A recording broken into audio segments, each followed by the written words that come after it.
नमस्कार। संस्कृत व्याकरण zero level से पढ़ने के लिए ज्ञानदान चैनल को सब्सक्राइब करें और सीखें।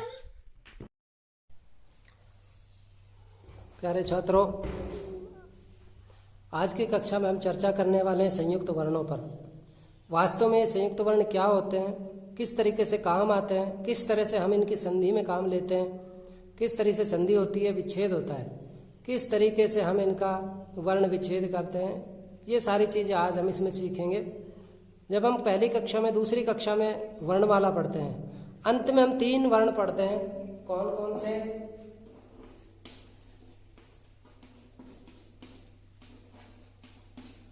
मैंने बोर्ड पे 3 वर्ण लिखे हैं, यही हम पढ़ते हैं। छह क्षत्रिय, त्रय त्रिशूल, ज्ञ ज्ञानी। इस प्रकार के जब वर्ण होते हैं जिनमें 2 व्यंजन एक साथ आ जाते हैं, तो उन व्यंजनों को हम संयुक्त व्यंजन कहते हैं। हमारी हिंदी भाषा और संस्कृत भाषा में ये 3 ही संयुक्त व्यंजन नहीं है, इनके अलावा भी बहुत सारे संयुक्त वर्ण हैं जिनकी चर्चा आज की कक्षा में हम करने वाले हैं। तो अब ये देखें कि इनका रूप कैसे बना और कौन कौन से ऐसे व्यंजन थे दूसरे जिनसे मिलकर के ये व्यंजन हमारे बने हैं। सबसे पहले हम बात करते हैं जिसको हम छह क्षत्रिय पढ़ते हैं। वास्तव में उसमें कौन कौन से 2 वर्ण मिले हुए हैं, तो उसके अंदर 2 वर्ण कौन से मिले हैं, आप थोड़ा विचार करो और अपने मन में सोचो, फिर हम लिखते हैं बोर्ड पे। तो आप सोचो कि वो 2 वर्ण कौन कौन से हैं जो छह क्षत्रिय में मिले हुए हैं। देखो कौन कौन से हैं।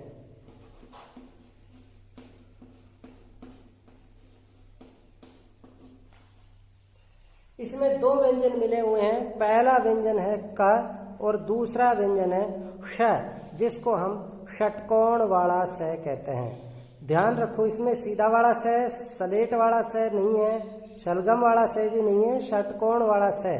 क और श मिल करके क्ष इसका उच्चारण होता है क्ष। जबकि हम क्या पढ़ते हैं, छह क्षत्रिय। वास्तव में ये छह नहीं होता, ये होता है क्ष। और इसमें ए की मात्रा जब हम जोड़ देते हैं तो ये पूरा बन जाता है क्ष। दूसरा वर्ण हमारे पास संयुक्त व्यंजन के अंतर्गत आता है त्रय। त्रय के अंदर तय प्लस र। उच्चारण की सुविधा के लिए इसके अंदर हमने ए मिला दिया है। तीसरा वर्ण हमारे पास जिसको ज्ञानी हम बोलते हैं, उसमें कौन कौन से वर्ण शामिल है, आप विचार करो, सोचो। 5 सेकंड के लिए आप सोचो, ज्ञ ज्ञानी में क्या मिला हुआ। हम अंग्रेजी में लिख लेते हैं GY बन गया ज्ञ। वास्तव में इसमें कौन कौन से वर्ण मिले हैं वो आज हम बोर्ड के ऊपर लिखते हैं। इसमें 2 वर्ण मिले हैं। पहला ज, बिल्कुल ज, ग नहीं होता, ध्यान रखना है आपको। ज प्लस न्य। हाँ बोलो बोलो। न्य, ज च छ ज झ न्य। च चरखा वाली जो लाइन होती है उसका पंचम वर्ण यानी कि आखिरी वाला वर्ण है न्य। ज और न्य दोनों से मिल करके बना है जिसको हम ज्ञानी पढ़ते हैं। वास्तव में वो ज्ञानी नहीं होता, वो ज होता है, ज ज न्य। और इसमें ए मिला देंगे उच्चारण की सुविधा के लिए। ये 3 ऐसे वर्ण हैं जिनको हम वर्णमाला में पढ़ते हैं। इनके अलावा कौन कौन से ऐसे और वर्ण हैं जो संयुक्त वर्ण है, संयुक्त व्यंजन है, और उनका उच्चारण किस तरीके से करना है, कौन सा वर्ण उनमें आधा है, कौन सा पूरा है। यदि उसमें कोई मात्रा लगी हुई है तो वो मात्रा कौन से वर्ण में लगी हुई है, इस चीज को आज हम सीखेंगे। सबसे ज्यादा गलती हम इसके अंदर करते हैं। देखो अगला वर्ण मैं लिख रहा हूं श्र। श्रमिक, श्रवण, इनमें श्रय का प्रयोग हम करते हैं। श्रीमान, तो इसमें 2 वर्ण कौन कौन से आप सोचो। पहला वर्ण है श, दूसरा र। ए की मात्रा हमने मिला दी, श्रय बन गया शलजम वाला श प्लस र, श्रय। इसके अलावा देखो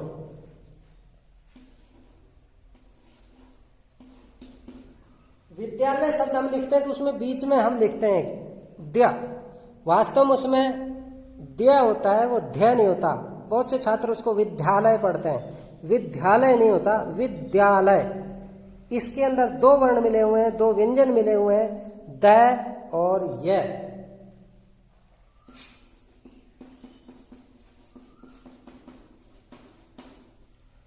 इसके अलावा हमने देखा होगा बहुत सारे ऐसे शब्द लिखते हैं जिनके अंदर द के नीचे हमको कुछ लिखा हुआ मिलता है, हम उसमें सभी जगह ध पढ़ते हैं, द प्लस ध पढ़ते हैं, जबकि ऐसा नहीं होता।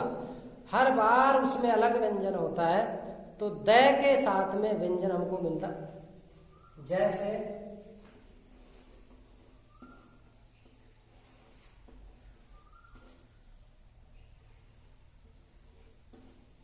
मैंने 3 संयुक्त वर्ण लिखे हैं। पहला लिखा है द के साथ में व, दूसरा लिखा है द के साथ में ध, और तीसरा लिखा है द के साथ में घ। इन तीनों में अंतर हमको समझना है कि द के साथ हर बार ध ही नहीं होता, द के साथ हर बार व ही नहीं होता, नीचे वाला वर्ण हमको देखना है कौन सा लगा हुआ है। तो यहां देखो, यहां लगा है द प्लस व, द प्लस व, इधर लिखा है द प्लस ध,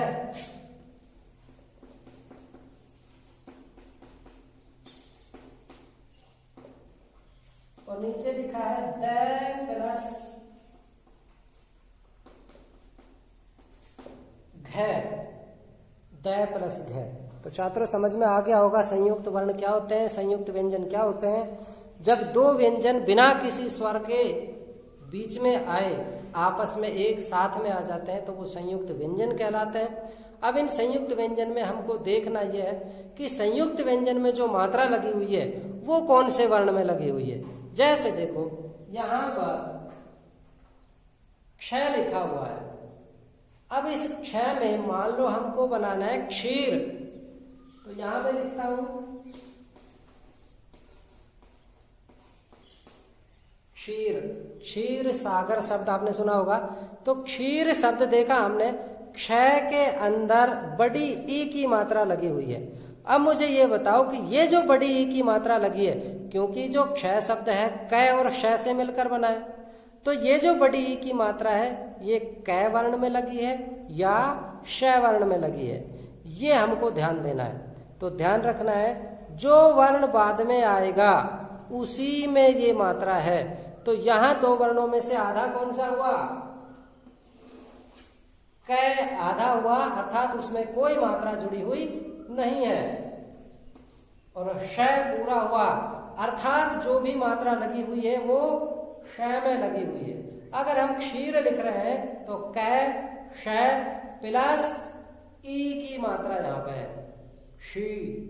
ऐसे ही दूसरा देखो त्रय, हम यहाँ पे सुना होगा हमने शब्द त्रेता, त्रेतायुग, तो यहाँ पे मुझे बताओ कि त्रे ए की जो मात्रा है वो किस में है, तय में है या फिर रे में है। सोचो आप कि ये जो मात्रा आती है ये हमेशा बाद वाले वर्ण में आती है, तो तय में ये मात्रा नहीं है, रे में ये मात्रा है। चलो हमने मान लिया ये 3 ऐसे वर्ण है, 4 ही ऐसे वर्ण है जिनको हम समझते हैं, क प्लस श, ट प्लस रे, ज प्लस ञ, श प्लस रे। इनमें बाद वाले में ये मात्रा है, हमने पकड़ ली। अब आगे देखो शब्द, ये जो शब्द आता है सबसे पहले हमको पता होना चाहिए इसमें कौन कौन से वर्ण है, कौन सा वर्ण पहले है और कौन सा वर्ण बाद में है। यदि हमारे समझ में आ जाएगा कि वर्ण पहले कौन सा आता है बाद में कौन सा आता है, तो हम बिल्कुल आसानी से इसको समझ सकते हैं कि मात्रा किस वर्ण में लगी हुई है। तो ध्यान दो, जब भी दो वर्णों का मेल होगा, जब भी दो व्यंजन आपस में जुड़े हुए होंगे, तो उनकी स्थिति कुछ इस तरीके से बनेगी, एक वर्ण थोड़ा ऊपर होगा, दूसरा वर्ण थोड़ा नीचे होगा।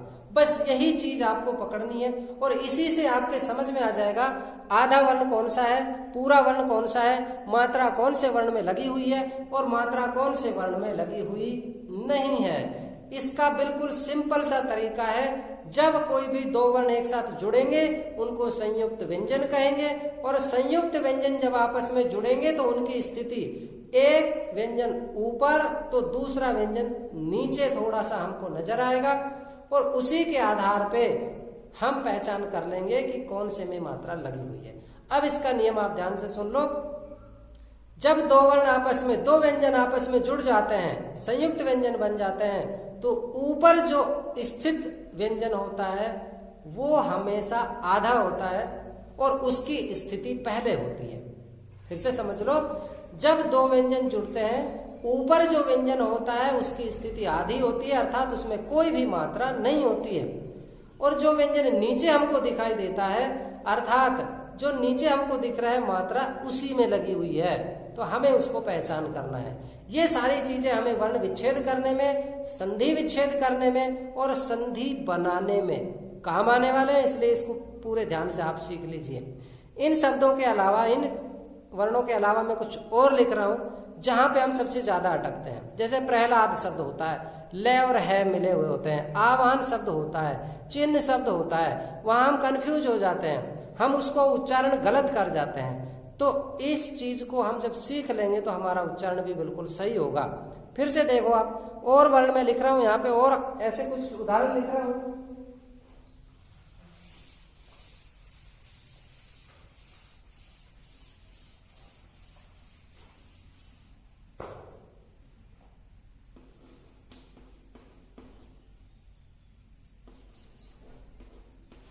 मैंने एक शब्द लिखा है, आप सभी इसको बड़ी आसानी से बिल्कुल सरल पढ़ते हैं, ब्रह्मा। बहुत से छात्र ऐसे हैं जो है के साथ में चाहे कुछ भी जुड़ा हुआ हो उसको सीधा सीधा ये पढ़ते हैं, ब्रह्मा को ब्रह्या पढ़ते हैं। ध्यान देना है, हमें उसके अंदर देखना है, यहां हमको देखना है ये स्थिति क्या है। तो ये स्थिति मैं की बनी हुई है। अब यहां ध्यान दो, मैं ऊपर है कि नीचे, बताओ मुझे, मैं कहाँ है? नीचे। इसका मतलब इनका विच्छेद कैसे होगा? सबसे पहले ब्रय शब्द को देखो, ब्रय शब्द में भी दो व्यंजन मिले हैं, बै और रै। अब इसमें हमें बताओ कि बै और रै में से पहले कौन सा है? पहले बै है, तो हमने लिख दिया बै। बै के बाद तुरंत, क्योंकि बै में कोई मात्रा नहीं है, बै की स्थिति ऊपर है, रै की स्थिति नीचे है। ऊपर की स्थिति का आधा है, उसमें कोई मात्रा नहीं है, नीचे की स्थिति का पूरा है, उसमें जो भी मात्रा लगी है वो नीचे वाले में है। तो यहाँ ब्रय में ए की मात्रा लगी हुई है, अर्थात बै आधा है, रै पूरा है, ए की मात्रा रै में लगी हुई है, तो रै प्लस ए, ये बन गया ब्रय। उसके बाद देखो है और मैं दोनों की स्थिति जुड़ी हुई हमको नजर आ रही है, तो जो ऊपर है वो आधा है।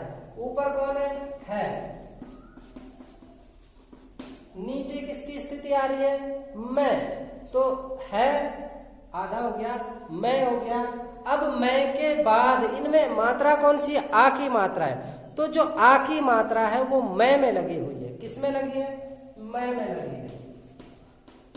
और ये हमारा साथ साथ वर्ण विच्छेद भी हो गया कि जब दो व्यंजन आपस में एक साथ मिल जाते हैं तो उसको हम संयुक्त व्यंजन कहते हैं। और संयुक्त व्यंजन को हम वर्ण विच्छेद कैसे करें, इसकी प्रक्रिया हमने समझी। जब वर्ण विच्छेद में दो स्थिति होगी, एक वर्ण ऊपर होगा, एक नीचे होगा। ऊपर वाला वर्ण पहले आएगा, उसके तुरंत बाद नीचे वाला वर्ण आएगा, उसके बाद जो भी मात्रा है उसका स्वर हमको लिखना होगा। तो यहाँ हमारे समझ में आ गया है और मैं की स्थिति।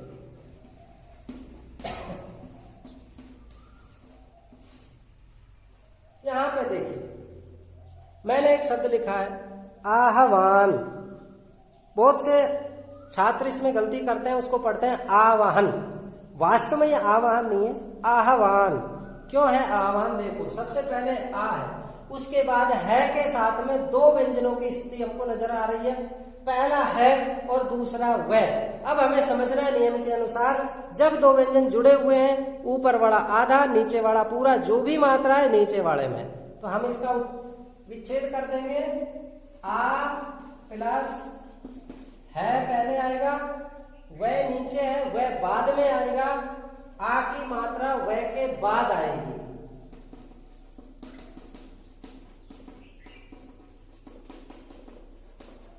और अंतिम वर्ण कौन सा है? यदि आपने अकारांत वाला वीडियो पार्ट फर्स्ट नहीं देखा है तो आप उसको देख लीजिए। अकारांत शब्द के नाम से जो वीडियो बना है उसमें आपको पता चल जाएगा। जब हमारे अंत में कोई भी मात्रा नजर नहीं आती है तो समझो अंत में ए की मात्रा है। और ऐसे शब्द जिनके अंत में ए की मात्रा होती है उनको हम अकारांत शब्द कहते हैं। आगे देखो,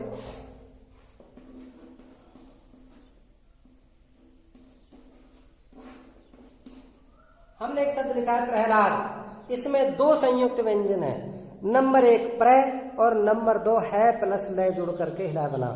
अब यहाँ देखो, इसका विच्छेद हम कैसे करेंगे।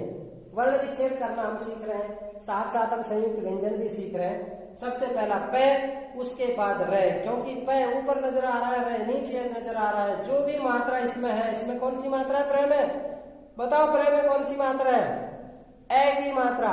तो जो ए की मात्रा है वो प में नहीं है, र में है, क्योंकि र की स्थिति नीचे है, र पूरा है, जो भी मात्रा है र में लगी हुई है। उसके बाद है प्लस ल, है और ल दोनों की स्थिति में, है की स्थिति ऊपर है, ल की स्थिति नीचे है में कोई मात्रा जुड़ी हुई नहीं है, आ की मात्रा ल में लगी हुई है। तो यहाँ पे हम इसका विच्छेद करेंगे, प प्लस र प्लस ए प्लस है प्लस ल प्लस आ द प्लस ए।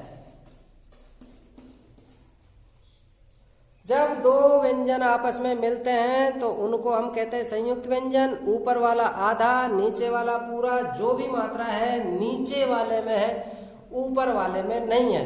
इसका एक फार्मूला आपको याद रखना है, पहले कौन सा आएगा, बाद में कौन सा आएगा, आधा कौन सा है, पूरा कौन सा है। अब मुझे एक बात बताइए, पेड़ के अंदर फल लगता है, फूल लगता है, पहले कौन सा आएगा, आप बताओ। पहले फूल आता है कि फल आता है, पहले फूल आता है। फूल हल्का होता है, फूल ऊपर होता है।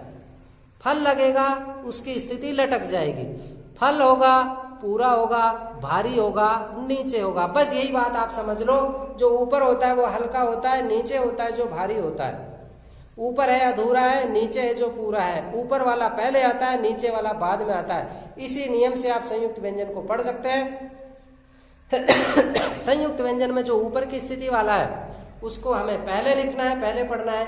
नीचे स्थिति वाले को बाद में लिखना है, बाद में पढ़ना है। जो भी मात्रा है वो नीचे वाले में, क्योंकि नीचे वाला पूरा है, ऊपर वाला आधा है। मात्रा नीचे वाले में, मात्रा किस में नहीं है, ऊपर वाले में नहीं है। ये संयुक्त वर्ण हम सीख रहे हैं। और देखो कुछ शब्द लिखता हूं,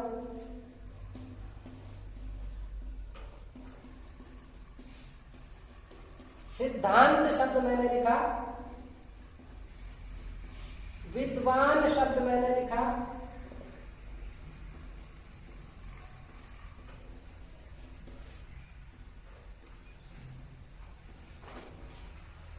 उद्घाटन शब्द मैंने लिखा, उद्भव शब्द मैंने लिखा। इनका विच्छेद मैं नहीं करूंगा, इनका विच्छेद आपको करना है। अब देखो, इनको समझा देता हूं थोड़ा सा। इनके अंदर सबसे पहले देखो, यहां सिद्धांत द प्लस ध, द के साथ ध नीचे आया, द अधूरा है, ध पूरा है, आ की मात्रा ध में है, द में नहीं है। दूसरा शब्द देखो, विद्वान, द के साथ में व आया है, द ऊपर है, व नीचे है, पूरा कौन सा है, व। द में कोई मात्रा नहीं है, पहले द आएगा, फिर व आएगा, फिर मात्रा आएगी। तीसरा शब्द मैंने लिखा है उद्घाटन, द के साथ में घ, घड़ी वाला घ आया है, उद्घाटन। द पहले आएगा, घ बाद में आएगा, मात्रा घ में है, द में नहीं है। नेक्स्ट शब्द मैंने लिखा है उद्भव, उद्भव द पहले आएगा, भ बाद में आएगा, द अधूरा है, भ पूरा है, और जो भी मात्रा लगी हुई है वो भ में है। तो वो छात्र ध्यान रखे जो द के साथ कुछ भी लिखना हो, द के साथ सीधा ध धनुष बनाते हैं। द धनुष नहीं बनाना है, जो शब्द प्रॉपर हमको लिखना है वही चीज हमको बनानी है। यहाँ द के साथ ध, द के साथ व, द के साथ ध, द के साथ भ, कोई भी वर्ण इसके साथ में हमने फिट कर दिया। जब आधा वर्ण साथ में आ जाता है, एक दो वर्ण एक साथ, दो व्यंजन एक साथ जब आते हैं तो उनको हम कहते हैं संयुक्त व्यंजन। तो आज की कक्षा इतनी ही, समझ में बैठ गया होगा। अब से पहले हमारे 2 वीडियो बन चुके हैं, पार्ट 1 पार्ट 2, जिसके अंदर हमने एक में अकारांत शब्द बताए, अकारांत, इकारांत, उकारांत किसे कहते हैं, और एक वीडियो हमारा उसके ऊपर बना है वर्ण विच्छेद के ऊपर, जिसमें सामान्य शब्द हमने लिए हैं। आज की कक्षा में हमने संयुक्त व्यंजन पढ़े हैं और संयुक्त व्यंजन में भी हमने साथ साथ में वर्ण विच्छेद करना भी सीख लिया है। अब नेक्स्ट कक्षा में हम इन्हीं से रिलेटेड कुछ और टॉपिक लेकर के आएंगे। तब तक के लिए नमस्कार।